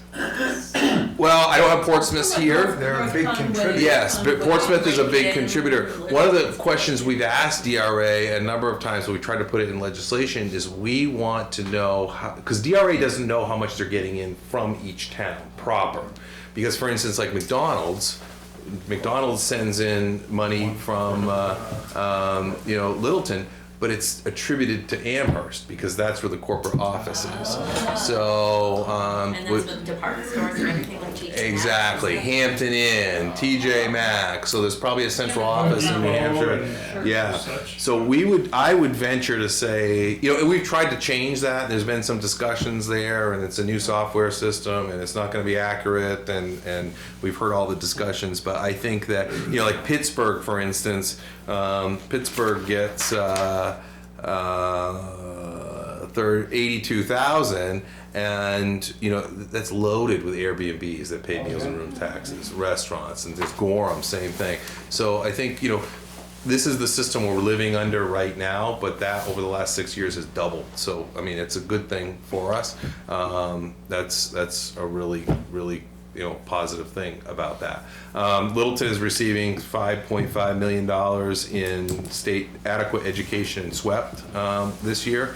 Going back to 2020, that number was $4.9 million. And I wanted to look at what enrollment was in 2020 versus 2026. 2020 was 660, and we got people here that may contest that, but these are the ones that I get online. This year it's 558, so even though enrollment's down 15.5%, we're getting a 12% increase in adequate education and SWEP. And that doesn't include like transportation aid, special ed aid, building aid, things like that. On that regard, I know education building is a topic. I mean, we've tried for several years to get a new school. They've changed the formula on that, how that works. So it used to be first come, first serve. Now they've implemented a needs assessment. So I think you had a tour a few weeks ago, a couple months ago maybe, of the facility, what the needs are. So, you know, if Concord puts in a $120 million request or $300 million request and ours is $40 million, if we need it more than them, we can move up on that a little bit. So that's something that, you know, has changed as a response of, you know, some of the, quite frankly, inequities in that system. So that's kind of the overview of the you know, revenues that we've got coming in. I'm going to tell you, the whole sending, receiving is going to change again. There's another bill coming up very soon that will change that. And I think that's one of the biggest problems I hear from my towns. I got over 50 towns and unincorporated places that I represent. And I think, especially around education, it's so much is coming so quickly. You just get settled into a process, and the next year the legislature changes it, and you're now readjusting. And so that's, I'm told that's always been the way it has, but you know, it makes it hard for you folks, and I recognize that. Some of the things that I'm looking at this year is, you know, we traditionally north of the Notch have had a very robust timber industry, whether it be milling or paper industry or pulp or whatever that may be. And you know, the problem is the timber industry is struggling right now. And when the timber industry struggles, there's multiple ramifications of that. I think as municipalities feel it, they lose out on timber tax.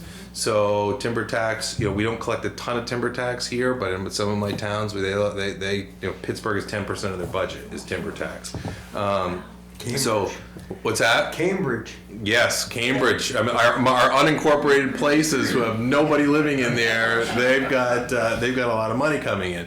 So, you know, looking at that and looking at that's a traditional industry. That you look at timber tax, you look at the jobs that it provides. These are good paying jobs for the most part in the woods.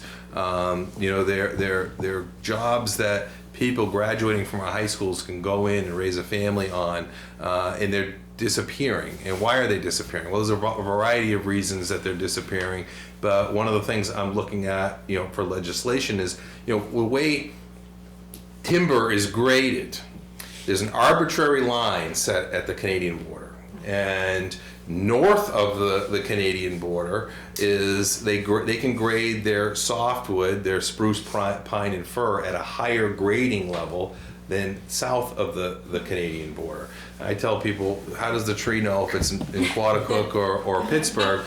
But there's value to that. So when architectural plans call out for SPF, that's the Canadian version, we have stuff that grows in the same climate zone.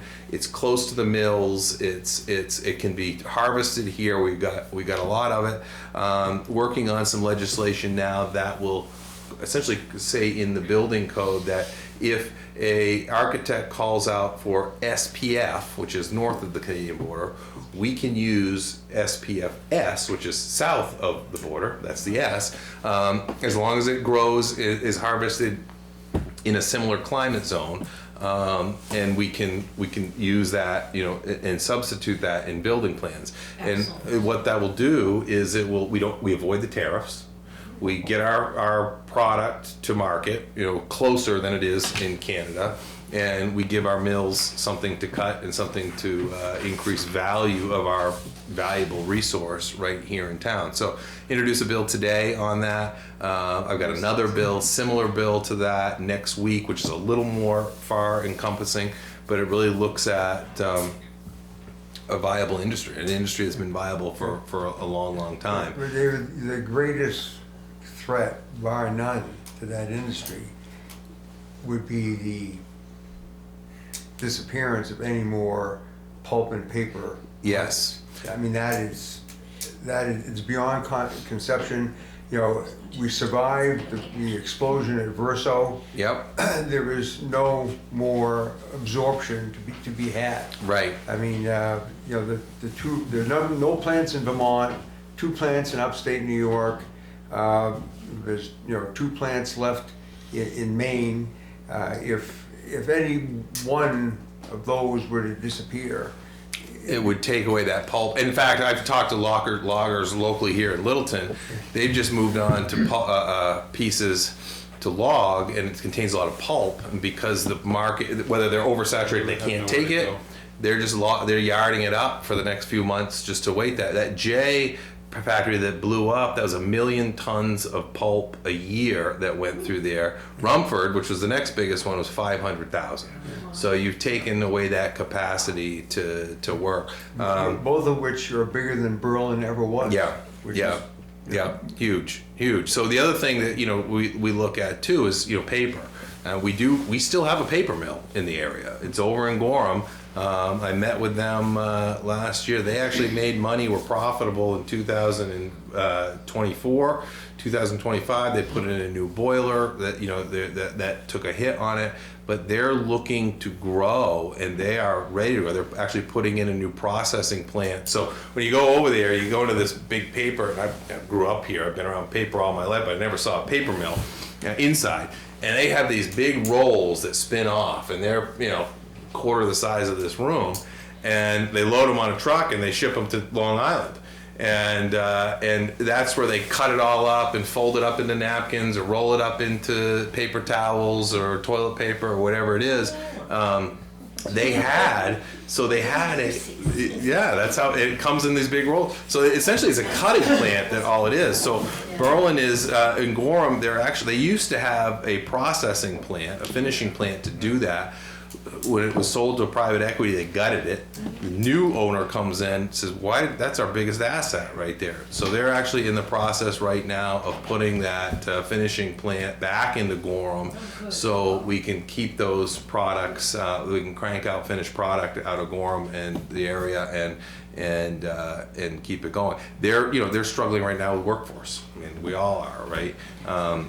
You know, the reality is those mills have been closed for such a long time that a lot of that institutional knowledge has retired.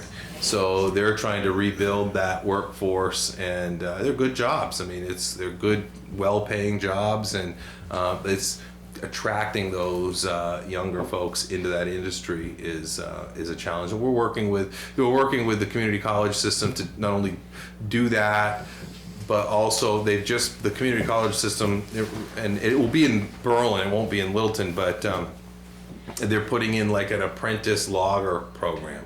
You know, when I was in high school, you know, a lot of my class went into the woods, and all they need is a chainsaw and a work ethic. Now you're operating a $2 million piece of machinery, and you got to know how it works. And there's been a disconnect there, so they're working to bridge that gap. So students that, you know, I talk to, my kids are young, and they're all of, you know, 16 to 23, and a lot of the kids, my kids' friends, they don't necessarily want to leave the area, but what they want to do is not in the area. So there's things that we can get these kids with. The CTE is a good feeder program for that. Get them into those trade type things and get them to stay here and put roots down, and that's what builds a solid economy. It really does. I'm looking at some other stuff regarding, actually this hit the news the other day, but we have a vibrant arts community in the North Country. And people talk about, in the budget process, the state would contribute to the arts. And the question was, is there any return on this? And the state hadn't done a comprehensive study of how much the arts contribute to economies locally in a number of years, so let's say 10 years. So, in a tight budget year, you look to cut, and if you can't prove the value, that goes. all of us have driven on Main Street when the theater has a production, and there are people up and down Main Street, and they're going into the restaurants, and they're contributing to the economy. Go to Bethlehem, same thing. Colonial Theater, they're coming from a long way away. We go to the Weathermain quite a bit. I mean, people come from Connecticut. They plan their vacations around coming up to seeing a show at the Weathermain Theater. So I've got a bill in that I just introduced last week that will restart the commission to study the value of the arts. So when we get into the next budget period, hopefully we'll have the data. Then I think the data will show, in our favor that arts brings people in. You look at the interest or the meals and rooms tax. That's where we see that, and our communities benefit from that. So that's another thing that I have coming. I've got a couple of the logging bills, and I've got some regulatory things I'm working on. One of the other things that I've been involved in is, and if I'm going too fast, you let me know. It's been a long day. So, the Rural Health Transformation Grant. So part of the big beautiful bill, with all of its good and bad, had the opportunity for the states to get $100 million a year for 5 years in a rural health transformation grant. And the rural health transformation grant, had to be rural, had to be transformational, and focusing on one-time expenses. And there were certain things that qualified and certain things that didn't. So I worked very closely. Health and Human Services wrote the grant, and I worked very closely with Health and Human Services during that process, and we were actually awarded $204 million with all the kickers and the bonuses and all that. Speaking very closely with the governor's staff, it looks like you will probably be playing a role in where that money is going, and who gets that money, and what grants are approved and what are not. So I think we have a good opportunity to make investments into our healthcare system. It wouldn't be I don't envision this to be subsidizing an ongoing program, but if we can invest in something that will be a one-time expense that will lower costs in the future or improve access in the future, that's the stuff we're looking for. So she just appointed the person to head that. And it was 2 weeks ago, and every week something else rolls out with that, more details. So that's very, very exciting. Rural seems to be somewhat of a subjective term. Manchester does not seem rural to us, but if you live in Metro Boston, Manchester is rural. Do you know what the term, how rural is defined? Let me just say this. I mean, this is all going through the executive branch. And I know for a fact that the governor really has a soft spot in her heart for north of the Notch. So, I'm sure you could make an argument that Portsmouth is rural, but we're gonna hit back and say, Portsmouth is not where we're gonna fight for every penny of that to stay up here. When they said rural, what did it mean in the Portland to Boston corridor? Exactly, Okay. exactly. Yeah. So we're gonna fight real hard for that to make sure that we get that, as much of that as we can, and it gets invested into our communities here. And so that's the other thing. I mean, we're looking at with the big beautiful bill. There's been a lot of changes in the Medicaid system, and the fact is we depend on Medicaid up here. I mean, we're the poorest part of the state. Medicaid is vital. It's needed. For every dollar that we spend, the federal government spends $9 on Medicaid. So that's been a challenge to kind of navigate some of these requirements, some of the things we're going to have to do to kind of stay in compliance. One of the things with the big beautiful bill is states are going to get penalized for error rate, and the error rate has to be, I think it's 6.5%. And that's claims, whether it's whether it's administrative error, whether it's overpaying somebody, whether it's underpaying somebody. The good news is in New Hampshire, our error rate is 7.5%, and about 3%, believe it or not, is underpaying claims. So we could lose money for not paying enough money.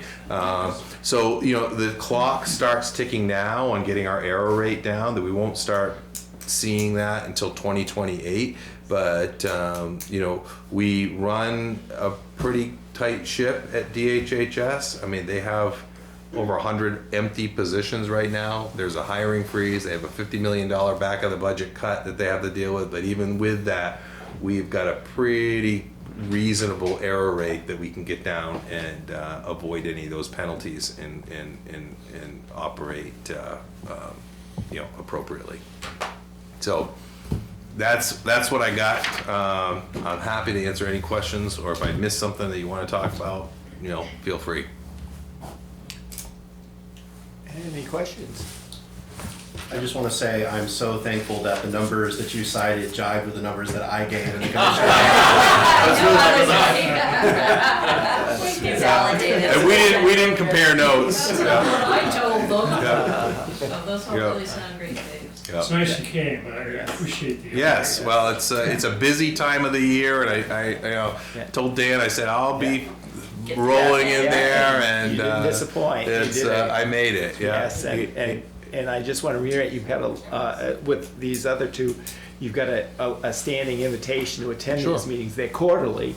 Sure. And I think we all agree that it's good to have this exchange of what's happening, and you can take our concerns back and help you make better decisions. Two more things as you're talking about. A couple things. One is the opioid abatement trust fund. I know we've talked about that. The county has worked with that. The town has worked with that. That's a trust fund that was developed as a result of the lawsuits against the opioid companies to work to combat opioid addiction. And I think not one of us can ignore the fact that we're seeing the results of that in our community. We see it everywhere. If there are projects that the town is interested in, the commission is now working towards a more formal RFP process to get these applications processed and taken care of. We have, I think, $3.5 million. Well, we've got $500,000 is unencumbered in the commission. $3.5 million that is encumbered. When I say it's encumbered to go into the RFP process. So it's not spent, but we have it available. So if there are projects that the town could utilize this, the school could utilize this, I would encourage you to explore that process. I'll help you with that and get through that. That's something that's that's out there. The other thing, I can't believe I forgot this. So there was a bill introduced in the Senate this year. So as many of you know or don't know, the Division of Business and Economic Affairs, BEA, is our economic development division in the state of New Hampshire. We have a specific agent called the North Country agent whose sole job is to promote and grow business in the North Country. There was a bill that was introduced that would have eliminated that position. Specifically just that one. Just that one, yes. And many of you know Bino Lamontang. He's the individual there. It was targeted specifically at that position. I was never contacted by any of you about that. I represent 50 plus towns and unincorporated places. Not one select board contacted me. Not one economic development group contacted me. Not one representative elected contacted me that wanted this. It was done. And this was the prime sponsor was out of Merrimack. So again, having growing up here and having kind of a chip on my shoulder about the North Country versus everyone else, this fired me up on this because we've been taken in the teeth for a long time. And just last year in the budget, I got a bill passed, and then we put it in the budget that designated COAS specifically as a place-based distressed economy, saying, you know what, it's a distressed economy. If there's anything, out there, federal grants that we can advantage of. So the state recognizes the challenges that we have. So to have this bill introduced was an absolute insult. So today was the hearing. And that hearing room, locally, you had Brad Bailey show up. You had Linda Massimilla show up. You had Ray Gorman, Coas County Commissioner, show up. You had Barry Normando, operates Normando Trucking, show up. You had George Ball, the former Commissioner of Dread. Former Senator Lou D'Alessandro showed up, and we killed that thing 5-0 in committee today. And not only did they, because a lot of times they'll have the hearing and then wait a few days, but they went right in, killed the thing. And I think Lou D'Alessandro had the absolute best quote of the day. Just a little background. Every bill we submit costs the state about $1,750, administration. He goes, somebody should be paying back the North Country and the state $750 for this garbage bill, but it was good. It went down in flames as it should, and we're back in the hunt. So, yeah. Great. Any other questions? Yeah. Well, I haven't eaten since 10 o'clock this morning, so Yeah. I'm gonna go home and have Thank dinner. you All very right, much. thank you. Yes, thanks for having me. And Keep me updated with your I dates. will. You know, anytime Yes, you have a I date. will. Yep. And is that a good email? Yes, Okay. yep, very good. All right, thank you. Long-standing. All right, very good. Thank Very you good. very Thank much. you. Enjoy it. Okay, one more Yes. thing. Okay. I'm probably on the other side of that than you are, but we can talk. Okay. All right. The last item on our agenda is the quarterly meeting calendar for April. And given the time frame, I'm just going to briefly state that Diane and I will be reaching out to the budget committee and the other two groups to really formalize when we want to meet and what the agenda items are. But we want you to be thinking about perhaps some kind of guidelines that we might want to kind of implement or strive to implement on developing the next budget so that we can kind of rein the increases in earlier rather than later, and so that we're not as crunched for time at the end, which we all agree is kind of Playing catch up. difficult. John? And I think not only in terms of schedule and when things occur, but also the process itself. Right, well, that's the I guidelines. think it Yeah. could be improved a little Yeah, bit. yeah, that's what we're talking about, the No offense to the guidelines. select board. Not at all, I agree. Or the You've school mentioned board. it before, and I agree. So- I think we have April 16th already Okay, scheduled. I mean, I don't know if that well, would change. or- but we want to, as a budget committee, perhaps meet prior to Oh, I that, see. Okay. so that we can formulate some ideas on how we might want to shape the budget process going into the next season. But is that date still? Uh, Oh, you might change that date. Yeah, Okay, I all right. mean, and we'll hopefully set for the whole year, the Year. other three, Oh, because we gotcha. usually do, so people can plan accordingly. So, so we will be, reaching out and getting in touch after, the committee meets and kind of kick some things around. Diane, do you have anything? Well, I just want to thank Dan for leading the meeting tonight and contacting all of the representatives and the senators and the school board. My pleasure. And I appreciate the school board's input on the topics and what they wanted to talk about. And I think it makes it more of a vital meeting. As for scheduling future quarterly meetings, we had a little bit of a hiccup last year on having one in the summer because it was competing with vacations and we didn't have as many people who could attend. So that's part of the reason why I would like to have a broader discussion on developing a calendar for future quarterly meetings. But thank you, everyone. It was robust. I'm so glad I'm not up there and having to go out and start right now. Thanks, Dan. Excellent job. Thank you, Diane, and your leadership. Okay, if there aren't any other issues or concerns, I'll entertain a motion to adjourn. So moved. Okay, it is 6:59. Kevin, it's, yeah, Steve, and who was the second?